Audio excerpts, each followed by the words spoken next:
Howdy there, folks.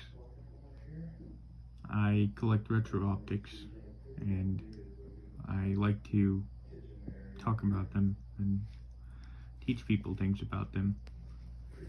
So for my first YouTube video, I decided to do my Aimpoint electronic. Now, I'm doing this on my phone, and I don't know anything about video editing, so this is probably going to be a very simple, probably mediocre quality video, but here we go anyhow. This is an Aimpoint electronic Mark III. It has built-in weaver mount. One is fixed here, and the other you can adjust to fit in the rails of your weaver rail.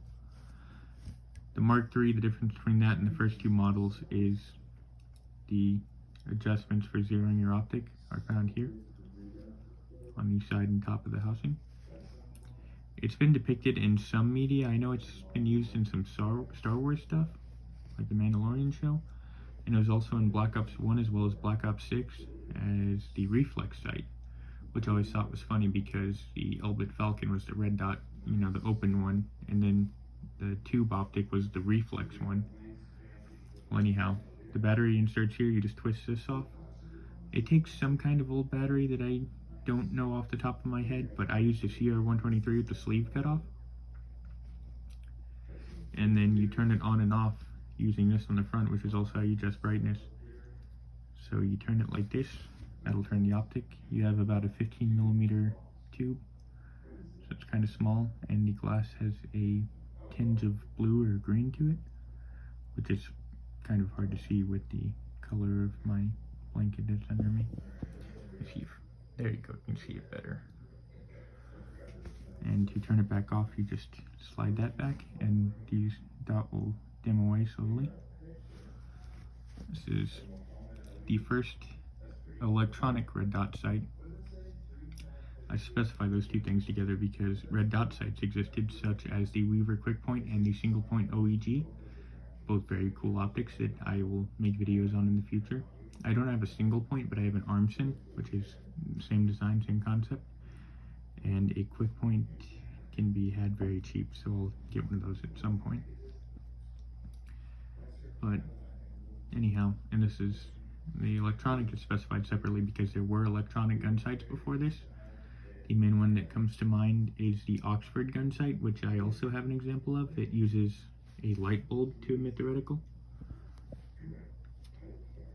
And there was the Geist electric gun sight, is considered the first gun sight ever, or electric gun sight, I mean. But very little info exists on that, and I can't find any actual examples other than mentioned in advertisement. So to what extent that exists, I'm not sure. The electronic is very cool optic, and I will do a deep dive later on this optic, but it is the design that led to the Aimpoint 1000. You can see them together. The bodies are very similar, but instead of a full-length mount like how that has, it just has the two weaver slots. The same style of mounting system where you can adjust the front. The battery housing is way smaller. I have no clue what battery this takes. It came with one. And then you have the conical adjustment here to turn that on.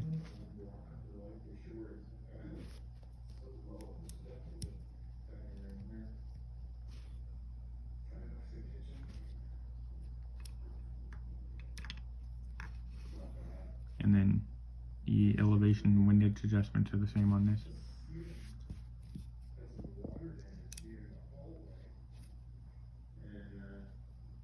But anyhow,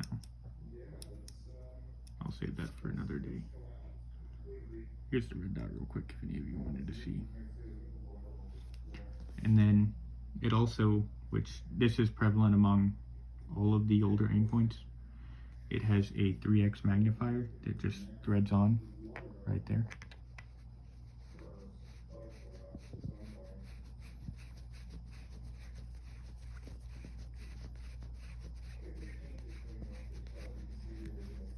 And then that's just a magnifier.